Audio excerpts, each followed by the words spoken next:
makes reading, holding a book, or turning a page difficult or impossible. The content is copyrighted by the respective publishers. For more information, please visit us on the web at nfradioreading.org. Patricia Mary, and for the next hour, I will be reading from the Saturday, Sunday, March 28th, 29th issue of Off Duty from the Wall Street Journal on the Niagara Frontier Radio Reading Service. From the front page of Off Duty, will this miracle battery finally change your mind about EVs? A Finnish startup claims to have perfected a revolutionary new battery. Whether the hype is to be believed, solid state technology is coming and it's a potential disruptor for the entire EV industry. And this is from the Rumble Seat by Dan Neal. I hate being right all the time. For the past 30 years, I have championed the adoption of electric cars, not because the technology was perfect, but because it offered clear advantages over the fossil fueled alternative. Among those is what known as the economic security argument, to wit, the continued reliance on oil leaves American consumers vulnerable to spikes in the price of gasoline, as might be expected when, for example, the Strait of Hormuz becomes a war zone. Now that I think about it, I might have a kind of bunker mentality when it comes to gas prices. I currently own two electric cars, which I charge at home with energy from my solar panels and my home battery pack. After all, that isn't my first Middle East crisis. But I also feel zero vindication. EV haters were certainly not wrong to say the technology was underbaked, overpriced, and often inconvenient. All too right in my experience. Range anxiety was real for drivers accustomed to the splash and dash of gasoline. Sitting around for half an hour at a public charger looked like an act of madness. Always at the heart of these discontents was the battery, or batteries, because there has been a succession of them, an alchemist's closet of energy storing potents in weirdly shaped bottles. None have been nearly good enough to achieve mass market acceptance, but that isn't keeping people from trying. Meet Donut Lab, a Finnish startup that claims to have created the first production ready solid state battery SSB for electric vehicle productions, and that is Finnish as in Finland. The talk of CES 2026 in Las Vegas in January, Donut Lab says its battery has an energy density of 400 WH megawatts, not sure, per kilogram, roughly twice that of a typical lithium ion phosphate LFP. Those batteries are in production. The donut bat can charge in up to full in 5 minutes, says the company, has a practicality unlimited lifespan, 100,000 charging cycles, is unaffected by heat and cold, minus 30 degrees Celsius to 100 degrees Celsius, and contains no rare earth, precious metals, or flammable liquid electrolytes. With all that, Donut Lab says it will be cheaper to produce than conventional lithium ion batteries. It's fair to say the entire car making world is deeply skeptical. How did an obscure startup in Finland beat Toyota, Stellantis, and the entire nation of China to the holy grail of energy storage. Early polling heavily favors they didn't. If I've learned one thing, says Kurt Ketley, GM's Vice President of Batteries and Sustainability, it's that most eye popping announcements are more buzz than substance. In February, Donut Lab created a website called idonotbelieve.com to publish third party testing results and technical documentation, not to argue online and not to trade opinions, says CEO and co founder Marco, but to make measurable evidence in public view. The resistance won't disappear when we present the proof, Marco says in a video presentation. It will just intensify because this new technology is a threat to the established players in the industry. It sure would be if, as a thought experiment, we plugged Donut's nominal values into the battery pack of a current model year Tesla Model 3 RWD long range. For example, we get a midsize EV sedan with a nominal range of 870 miles compared to 363 miles for the donut free version. Meanwhile, we're Gemet imagined if the canceled Ford F-150 Lightning had a floor pan full of magic donuts. All else remaining equal, the resulting range would pencil out to a bladder busting 700 miles. But all things wouldn't be equal because solid state batteries wouldn't need the extravagant cooling systems required by NMCs. And because the system would have doubled the voltage, 800, the wiring loom can use thinner, lighter wire. Between this and that, here and there, the lightning might weigh as much as 100 pounds less with donuts. Imagine an electric pickup that could tow a boat from Los Angeles to Lake Tahoe, that could charge in the dead of winter in the time it takes for you to get back from the loo, a pickup that would never die. Would that be worth something to you, boyo? Rest assured, SSBs are coming. If not from Donut Lab, then somebody and soonish. A report published in June 2025 by Vantage Market Research forecasts the global market for SSBs will grow from just over 1 billion in 2024 to 56 billion by 2035. But as for Donut Labs' claims of being first, the world's biggest battery maker begs to differ. This month, the news broke that CATL, which commands nearly 40% of the global market, had filed a detailed patent application for solid state batteries with the World Intellectual Property Organization with a report 500 WH density.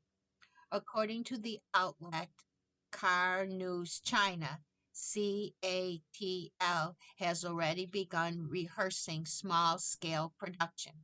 In February, the Chinese automaker FAW announced its initial vehicle integration of a liquid solid state lithium rich magnesium cell, also claiming 500 WH per kilogram. If it seems like Chinese battery makers are cramming for final exams, they are. In July, regulators will publish new standards, including definitions for what constitutes a semi solid, a solid liquid, or all solid state battery. A government sponsored consortium formed in 2024 has been aiming for an orderly building out of the supply chain by 2030, by which time SSB technology will have matured. But the recent outburst of innovation, combined with the heated rivalries among the nation's battery makers, seems to be moving up the clock, with Chinese interests reportedly claiming 44% of patents related to the SSBs. The pace of global commercialization may be set by China and its trading partners. Given the geopolitical terrain, North American buyers may see their first solid state BEVs badged as Toyotas. In October, the Japanese giant announced plans for the world's first practical use of all solid state batteries in BEVs by 2027 or 2028. We'll see.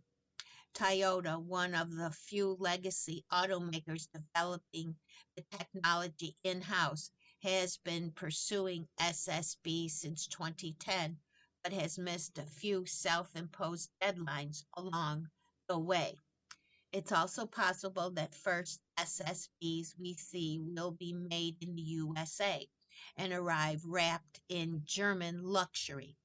In November 2021, Mercedes Benz announced a partnership with Massachusetts based Factorial Energy. In 2025, engineers fitted a Mercedes Benz EQS sedan with cells from Factorial. The test car achieved a real world range of 749 miles, reportedly with juice still left. A few were pumping the brakes on SSBs. Speaking at this month's China EV 100 Institute, Mangoa, a member of the Chinese Academy of Science, cautioned against the impetus mentality in China's battery industry. While some models with SSBs will enter the testing phase late this year or next, Mangoa acknowledged testing and mass production are very different matters. In the meantime, Mangoa said, current LFP technology already meets the needs of most users, calling LFPs a gift from heaven. Today's LFBP batteries can achieve a 1,000 kilometer range, are low cost, and support 10-minute fast charging. What more is there to ask for? In their domestic market, both BYD and our Carvalho Greeley have debuted high performance LFP super batteries capable of charging up to 1,500 kilowatts or 1.5 megawatts. BYD says its premium sports wagon, the Denza Z9 GT, can charge from 10% to 97% of battery capacity in 9 minutes. In very cold conditions, down to minus 30 degrees Celsius, a full range requires an additional 3 minutes, BYD says. Thus, the company's compelling strapline, ready in 5, full in 9, cold add 3. Compare that to the strapline you'd have to write for the erstwhile VWID Buzz, ready in half an hour, full in an hour, cold add forever. Unfortunately, megawatt charging will probably take its own sweet time reaching the US markets. To use it, a vehicle needs to have a high voltage battery system, something on the order of 800 Vs, as well as high capacity silicon based semiconductor switches in the power electronics. That adds cost. Also needed a very big piece of charging equipment. With over 4,200 flash chargers already operating in the home market, BYD wants to add 20,000 more in China in 2026 and another 300 in the United Kingdom. In the US, most public charging infrastructures top out at 350 kilowatts. As promised, the second Trump administration did throttle sales of EVs as well as investment in domestic battery manufacturing in 2025, prompting automakers with their battery partners to put on hold a number of giga-scale battery plants. Several, including Honda, canceled high-profile EV introductions, citing the ill wind coming from Washington, D.C. But consumers' demand is bouncing back, as is the demand for a better deal. Ford's current universal electric vehicle platform, designed to render a mid-size EV pickup starting around $30,000 in 2027, will use LFP tech license from CATL. The licensing allows us an acceleration time to manufacture batteries ourselves in the U.S., says Charles Poon, Vice President of Vehicle Hardware Engineering at Ford. GM's battery gurus are of largely the same mind. Solid state has been 1 or 2 years away for decades now, Kelty says. I'm confident other battery achievements will reach the market first, including our own lithium magnesium rich chemistry, which achieves LFP levels cost but with 30% better battery density. For those wanting more, there's always next year. Here's another interesting article on thermal batteries by Christopher Mims, the 2,000-year-old cement battery that could reduce our reliance on fossil fuels. More than 2 millennia ago, not far from Pompeii, Romans built upon a formula for concrete that allowed them to build bigger, stronger, and more durable structures than ever. Today, their science is the heart of a new kind of cement based battery, one that stores heat instead of electricity. When combined with cheap, renewable sources of energy, this new take on old tech has the potential to replace much of the natural gas and other fossil fuels used for heating. That's big. About 20% of all global energy is used to produce heat for industry, and a further 10% is used to heat homes and water, according to the International Energy Agency. The chemistry and engineering of this novel cement battery is deliberately simple so as to make it scalable and cost competitive. Take quicklime, otherwise known as calcium oxide, and just add water. The result is calcium hydrox, ancient Roman cement. This reaction releases a great deal of heat. It's essential the same thing that happens when you mix a bag of cement from the hardware store today. Roman engineers exploited that heat to create a fast setting concrete, allowing them to build the Pantheon and other marvels. But the reaction is also reversible. Add enough heat back to the cement, and you can drive out the water and produce quicklime once more. When done right, it's possible to recharge, discharge, and recharge it again many times, just like a battery. Water works. Since the 1970s, engineers speculated this might allow humans to store vast quantities of energy more or less indefinitely. Two problems. At that time, renewable energy costs too much to make it affordable, and adding water usually turns quicklime into an unwieldy goop. A 10-person startup called Cash Energy, working out of a 10,000 square foot facility in Champaign, Illinois, says it has figured out how to make a such cement battery durable, efficient, and affordable.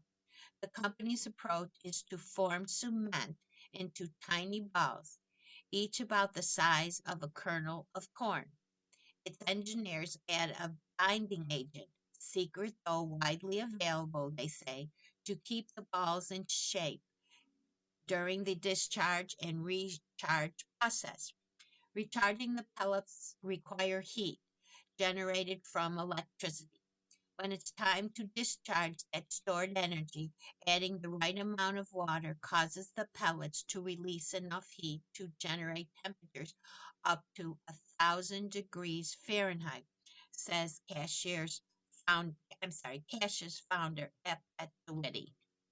Handling both the charge and recharging cycles is a reactor about 15 inches in diameter and 8 feet tall that can generate around 100 kilowatts of heat. The company also has a larger model that generates 1 megawatt of heat. And those tiny pellets can be stored in a grain silo, one for charged pellets, a second for discharged ones. Pellets are fed back into the reactor with a simple grain elevator, and the reactor itself has no moving parts. If the technology can be scaled down, a home version might sit beside your water heater, allowing you to store electricity when it's cheap and use it to heat your home in place of natural gas, DeWitty says. The science behind Cash's system is sound, says Nugent Art, a concrete expert and associate professor of civil engineering at the University of Illinois Urbana-Champaign, which isn't involved with the company. But he sees the tiny startup facing challenges as it scales up. Chief among them is getting the right mix of calcium oxide and its proprietary binding agents, so the pellets effectively store energy while holding their shape over many charge discharge cycles. In many parts of the U.S., there are times of day when renewable energy so far exceeds local demand that it costs little to nothing, says Jeffrey Reisman, an analyst at Energy Innovation, an energy and climate policy think tank. Energy storage technologies such as cash are ideal for these areas. But, says Reisman, Cash has at least half dozen startup competitors targeting the same initial market and same initial industrial heat. Other technologies store heat differently, using solid materials inside insulated containers. Cash's pellets don't need insulation. In such early days, it's unclear which kind of system will be best for which applications, he adds. Cold winters. Cash's tech is already being tested by partners at Whirlpool's KitchenAid factory in Ohio. The company has found the system performs even better than expected, says Scott Bommel, Whirlpool's senior manager of global sustainability. The Defense Department is looking into using cash to heat military installations during extreme weather, emergencies, or grid failures, says a spokesman for the U.S. Army Engineer Research and Development Center. And companies in Europe and Asia, wary of rising natural gas prices, are also interested, says Duwadi. In Minnesota, Governor Tim Walz recently signed a law mandating the utilities offer 100% carbon free electricity by 2040. The leaders at the University of Minnesota, Morris, are testing caches to determine whether the entire campus could eventually be heated by excess electricity generated by one of the university's pair of giant 1.65 megawatt wind turbines. Heating UMV Morris's 38 buildings, around 1 million square feet, in the bitter Minnesota winter takes 4 times more energy in the form of natural gas than the entire campus electricity demands, says Troy Goodnon, the university's director of sustainability. With fluctuating natural gas prices, budgeting for the heat is difficult, he adds. Goodno's team took delivery of Cash's reactor and pellet storage system just last week and has already began evaluating how well it can heat a single building. It's doing great, he adds. The university currently sells the excess electricity from its turbines to the local utility company, but it could use it to charge up Cash's thermal cement batteries. Ben Goodnow says the campus could achieve self-sufficiency in an all-in cost lower than natural gas. Boiling point. Energy poor countries and trillion-dollar AI titans alike seek cheap sources of power. The trick is putting storage technology like caches in places where there's so much wind and sun that the local wind turbines and solar panels produce an overabundance of energy. If North and South Dakota are the Saudi Arabia of wind, says Goodnow, Minnesota could be considered the Qatar of wind. Plain states have the potential to tap vast quantities of wind and solar power, which have lately become cheaper than fossil fuels on a per kilowatt hour basis. Between battery storage for electricity and thermal storage for heat, Goodnow believes his university and eventually entire states could achieve energy independence. We store grain, we store corn, we store soybeans, we store propane, he says. Why would we not store electrons? You've been listening to the reading of articles and features from Off Duty from the Wall Street Journal on the Niagara Frontier Radio Reading Service. From the fashion page, refresh your closet with 12 spring basics. From an everyday watch to a striped long sleeve, these springy pieces will help you ease into warmer weather. And this is by Rachel Perry. There's a moment every year when winter tips into spring and suddenly coats feel too heavy, sweaters too humid, and boots too chunky. That's your cue to take stock of your wardrobe. Refreshing your wardrobe for spring is about making smart swaps, not replacing everything. Focus on adding workhorses, a button down that shines at the office and on vacation, the striped long sleeve that does more for an outfit than a plain white tee, or a little black dress, which needs no further introductions. Below, pieces that make the rest of your closet make sense. The boardroom to beach button down. Few pieces work harder than a great button down. Wear it tucked into trousers on Friday, then toss it on and open over a swimsuit on Saturday. This tuxedo inspired version works in both settings without missing a beat. The not so expected stripe. Navy and cream stripes get plenty of attention in warm weather, but this bright red long sleeve delivers a little more personality. It's an easy upgrade from a plain white tee, layers easily under a blazer or over a t-shirt during transitional weather. It's a red sweater with long sleeves and thin blue stripes going horizontal all around it and also on the sleeves. The tailored trouser.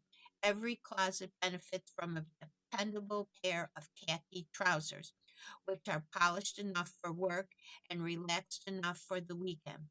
These are pleated trousers in the khaki color and they're wide leg. The little black slip. A good LBD earns a keeper year round. Wear it solo with heels for dinner or add a ballet flat and a tee underneath for an easy daytime look.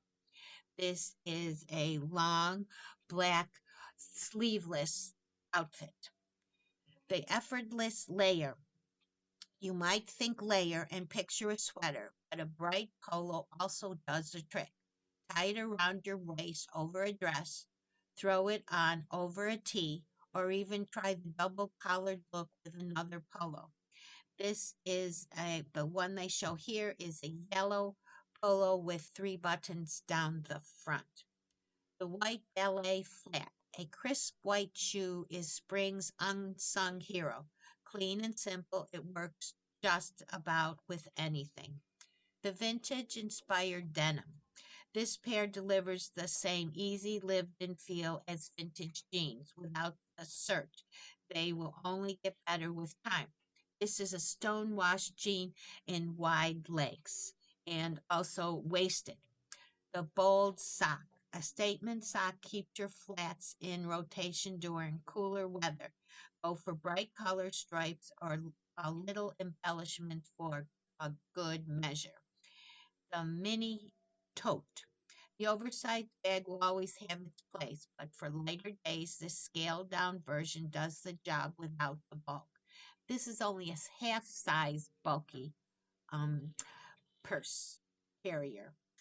The everyday watch. This clean, classic design earns its price per wear with a leather strap and elegant face. It can be styled with office attire as easily as evening wear. And this is a square faced watch with Roman numeral numbers, um, a white background with black numbers. The daytime sparkle. These are earrings. This Georgian inspired pair of earrings is more visually interested than simple studs. These are hang down circles with shiny inserts. The Western belt. Every closet should have at least one go to belt.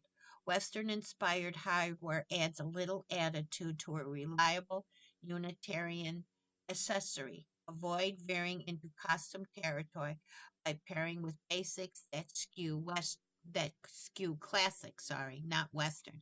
This is a black belt with silver accessories, buckle and point that goes into the buckle. From the food and drink page.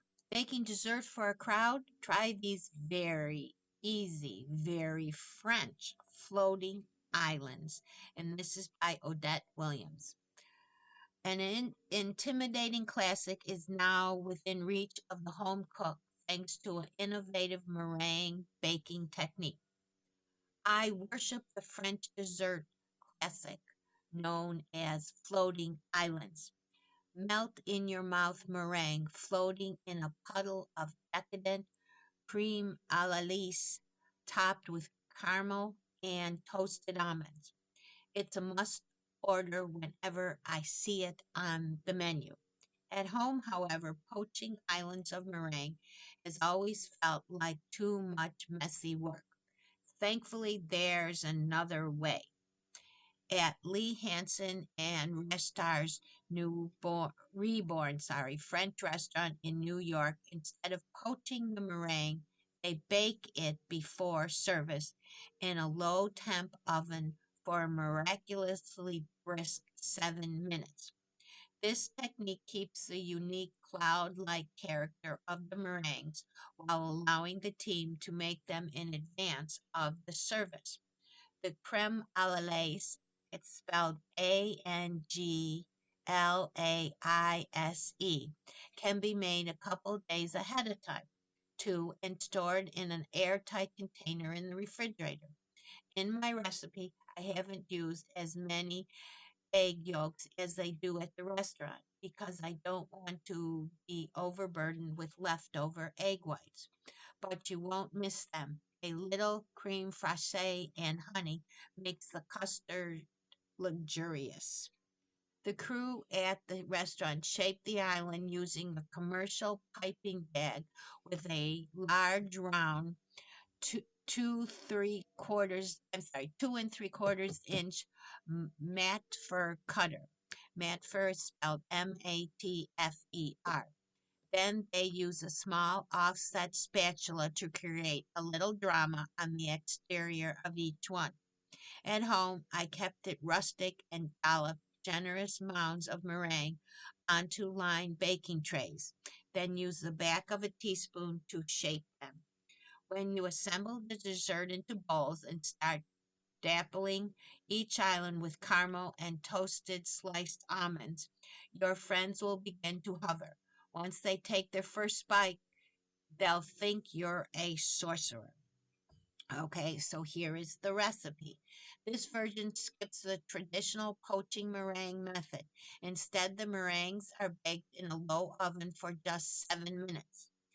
Before baking, a light dusting of confectionery sugar over the meringue helps protect them and prevents the sugar from leaching out. Tip: if you don't have caster sugar, CASTER, pulse granulated sugar in a food processor until very fine so it dissolves easily into the meringue. A mortar and pestle works also. The total time is 2 hours and 30 minutes, and that includes the chilling time, and it makes 12. For the creme alace, you need 4 cups of heavy cream, 1.5 cups of whole milk, 1 vanilla bean split lengthwise, 7 large egg yolks, whites are reserved, 2/3 of a cup of granulated sugar, a quarter of a cup of honey, 3/4 of cup of creme fraiche, 2 teaspoons of pure vanilla extract. For the meringue, you need 7 large egg whites, a quarter of a teaspoon of kosher salt, 1 tablespoon of pure vanilla extract, 1 2/3 cups of caster sugar, confectionery sugar for dusting. For the topping, you need 1 cup of granulated sugar, a quarter cup of water, a half a cup of sliced almonds toasted. Here are the directions. For the creme annalise, in a saucepan over medium-low heat, combine cream, milk, and vanilla bean and bring to a simmer. Meanwhile, in a large mixing bowl, whisk together yolks, sugar, and honey. Slowly pour about half warm cream mixture into yolk mixture, whisking constantly. Return mixture to saucepan. Cook over low heat, stirring constantly until custard thickens slightly and reaches 175 to 180 degrees, 10 to 12 minutes. The custard should coat the back of a spoon and hold a line when you draw a finger through it. Remove from heat and stir in creme fraiche and vanilla extract until combined. Strain through a fine mesh sieve into a jug. Scrape seeds from the vanilla bean into custard and discard pod. Cool, cover, and refrigerate until chilled, about 2 hours. How to make the meringues. Preheat oven to 205 degrees. Line 2 large baking trays with parchment paper. In the bowl of a stand mixer fitted with a whisk attachment, beat egg whites on high speed until foamy and soft peaks form, 1 to 2 minutes. Add salt and vanilla. With mixture on high heat, gradually add caster sugar and continue beating until stiff, glossy peaks form. 3 to 4 minutes, Pipe or spoon meringue onto prepared trays, evenly spaced, forming individual portions about the size of a tennis ball. Using a small offset spatula or back of a teaspoon, gently coat the meringue into soft swirls and peaks. Dust each one with confectionery sugar. Bake for 7 minutes. Turn off oven and leave meringues inside until ready to serve, or transfer to a dry, humidity-free place. Making the topping just before serving in a heavy bottom preferred light colored saucepan over medium high heat. Combine sugar and water. Cook without stirring until sugar dissolves and turns a deep amber caramel. 8 to 10 minutes. Remove from heat but keep warm so caramel remains runny. Assemble everything in the center of shallow bowls. Place meringue. Pour the chilled cream on Elise around them. Sprinkle with almonds and drizzle with caramel. Serve immediately. Enjoy. You're listening to the reading of articles and features from Off Duty from the Wall Street Journal on the Niagara Frontier Radio Reading Service. From the fashion page, Chanel wins over new buyers with unprecedented launch. Inside Chanel boutiques, a frenzy over its new collection is taking the storied brand's wear far beyond ladies who lunch. And this is by Chevy Libier. Last week, Miami content creator Rose Litkowitz accompanied her friend to a Chanel boutique to browse the first collection from designer Matthew Blasi. The friend's husband had asked Litkowski to attend as a voice of reason. Instead, Litkowski walked out of the boutique with her first Chanel purchase, a 6,200 black leather bag. I was there to be emotional support, and I felt needing the support, Litkowski, 30, joked. The first collection from the new Chanel designer, a 41-year-old fashion world fian, and the brand's first major creative appointment since Karl Lagerfeld's death in 2019, has prompted a frenzy in New York, Miami, and beyond. Online, the craze has been dubbed Matthew Mania, as shoppers clamor for animal print ballet flats, sleek one-piece bathing suits, and gigantic tote bags. Blasi Chanel designs, which first hit the runway in October, were well received by fashion fans and critics, who were watching to see how the former Bodega Venta creative director would take Chanel beyond the aesthetics of Lagerfeld and his successor, Virginie Varder. Industry watchers created Blasi for bringing fresh energy to the house's tweed jackets and cap-toed shoes, which some critics wrote had gotten stale in recent years. Gab Waller, a Los Angeles-based luxury shopper who locates hard-to-find fashions for clients, said the demand she's fielding for Blasi's first collection has been unprecedented in my 8 years of sourcing.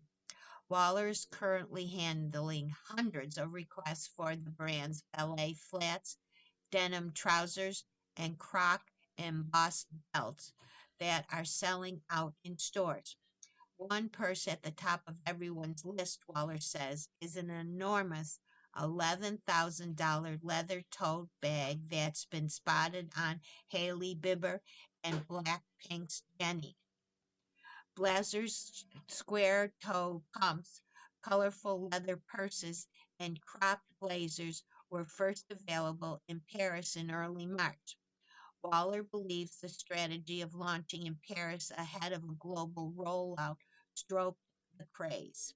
Editors and content creators who were in town for Fashion Week helped fuel demand by posting their pics online, building buzz for the collection once it fully rolled out last week. The brand also sells products in limited quantities to keep interest high, Waller added. Chanel famously does not sell all its offerings online. If anyone can get something, if everyone can get something, it loses its mystique, she says. Among the wealthy shoppers now hitting up Chanel are younger, first-time buyers. The rising prices at luxury brands like Chanel have pushed many aspirational shoppers towards resale. But Blasi's fresh styles are inviting them in and even convincing them to pay full price. Also appealing to younger Chanel shoppers are new long-handled bags starting at $3,975, a more accessible price than other Chanel bags, which can fetch up to $12,800. Chanel declined to comment. Carolyn Chang, a social media consultant in New York, said she's also always found Chanel to be a bit cookie cutter with the same tweeds and the same silhouettes. She owned secondhand Chanel purses, but never purchased in its stores because she felt the collection was made for an older demographic. Last week, though, the 26-year-old found herself browsing Blasy's colorful footwear and handbags. Chang bought animal print ballet flats, which retail for $1,425. It's something that can really make your outfit pop.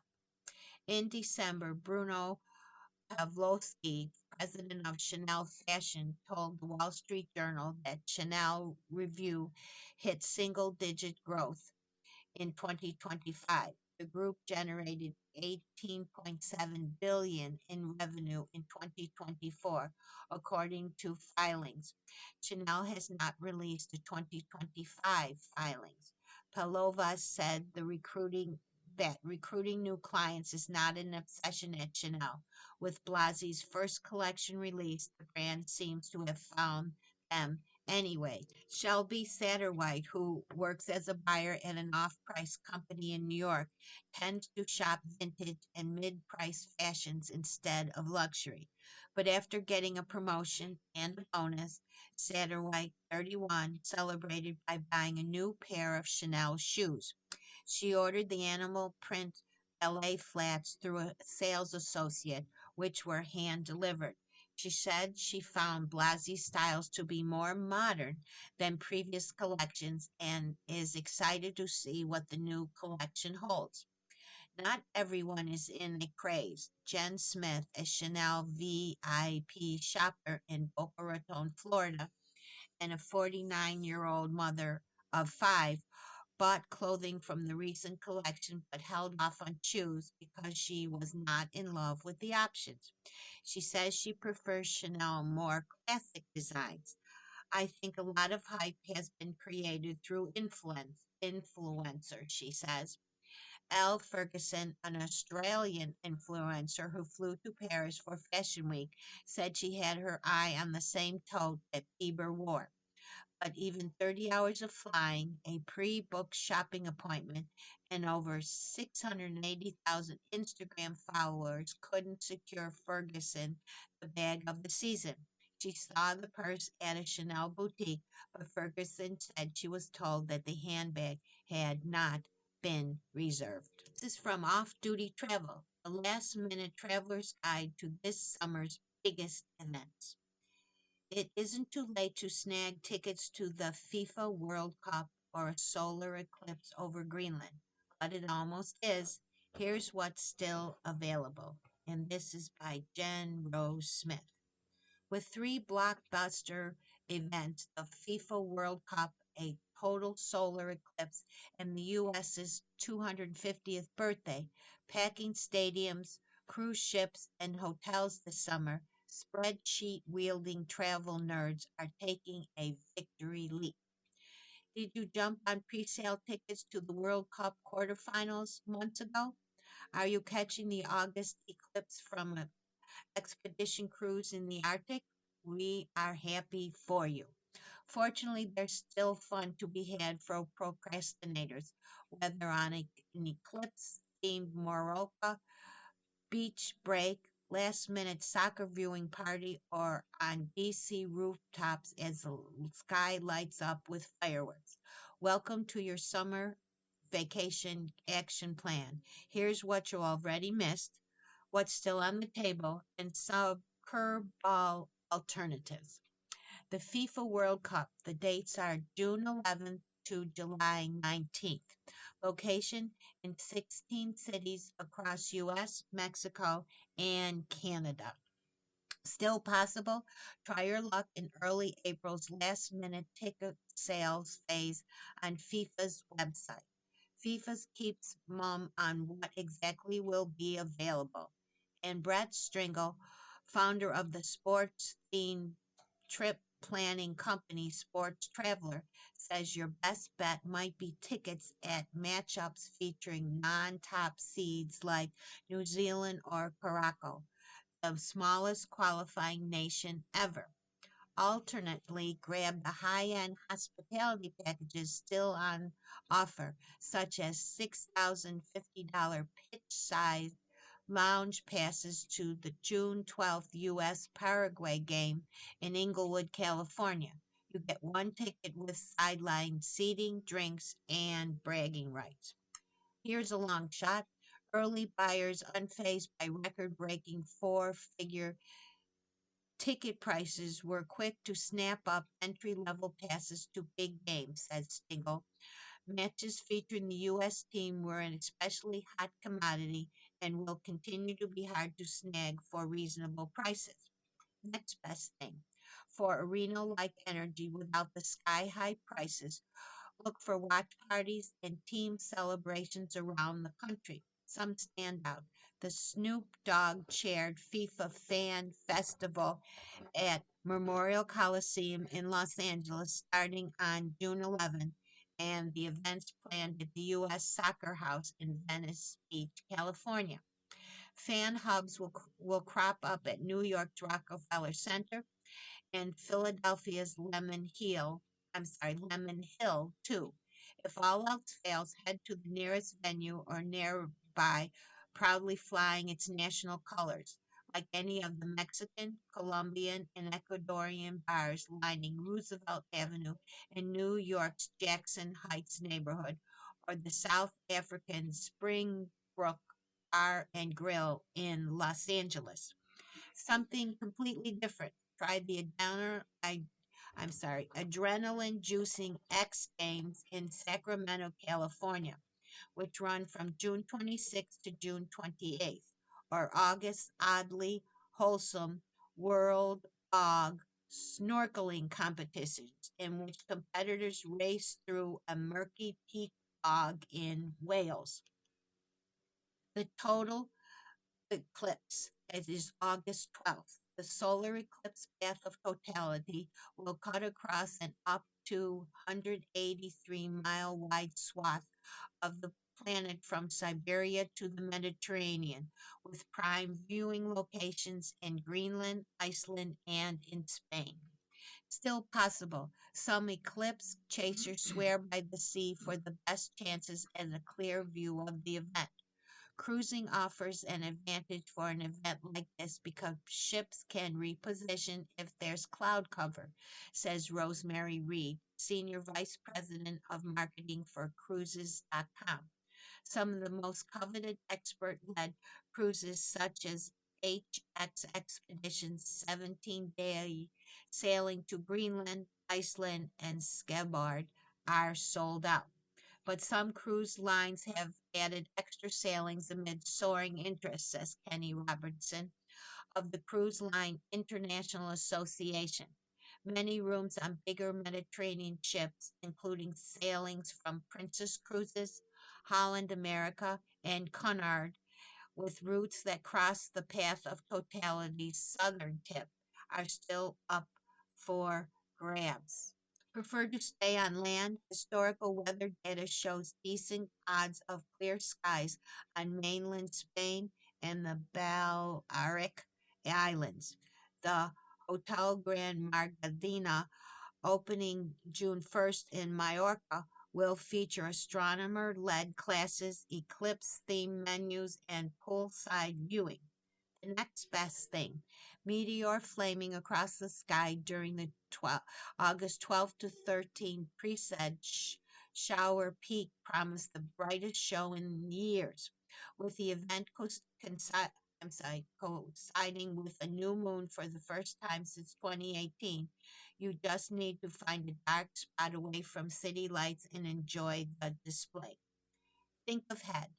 If you've missed the 2026 eclipse on August 2nd, 2027, another eclipse will sweep across North Africa and is said to be the century's best, with the longest lasting totality over land until 2114.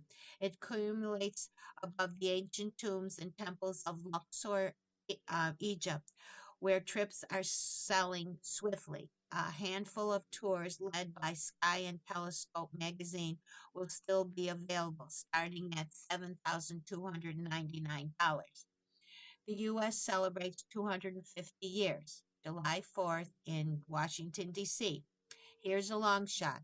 The U.S. Capitol's going all in on the birthday celebration, but downtown D.C. hotels already have limited availability, and what remains is going for wild prices such as $1,029 for a night at Hilton's Conrad, Washington, D.C., or $4,432 for a three-night package with on-theme perks.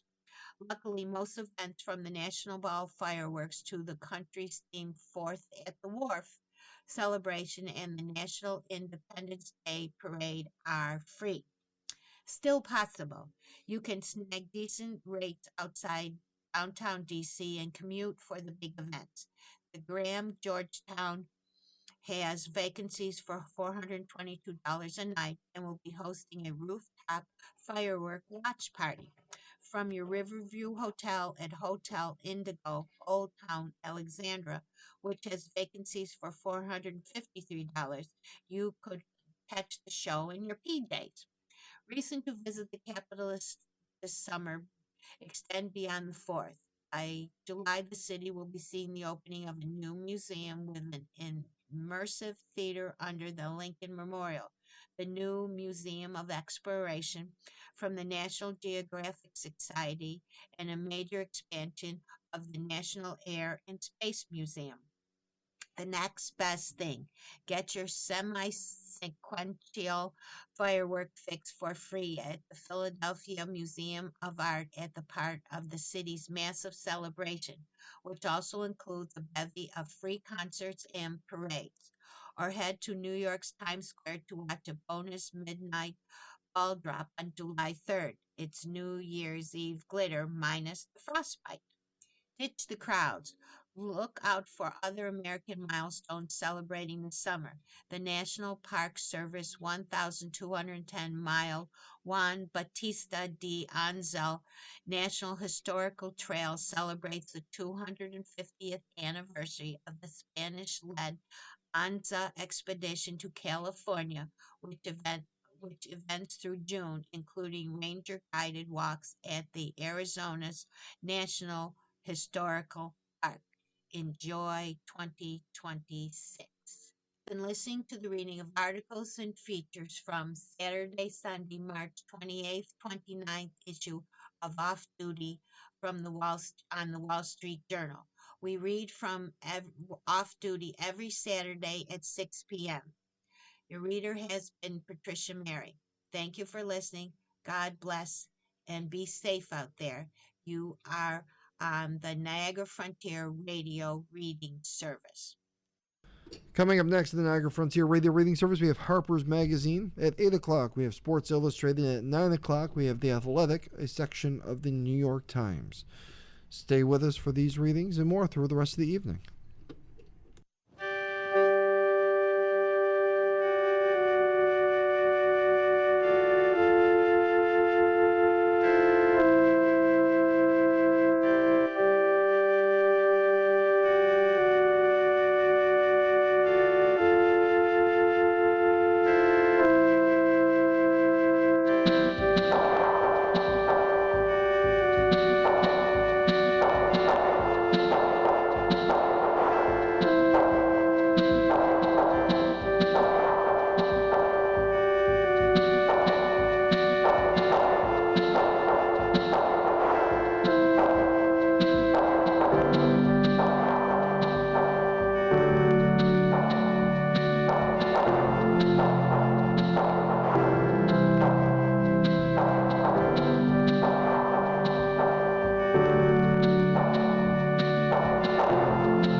The following program is intended for listeners who are blind, have low vision, or have another print disability, which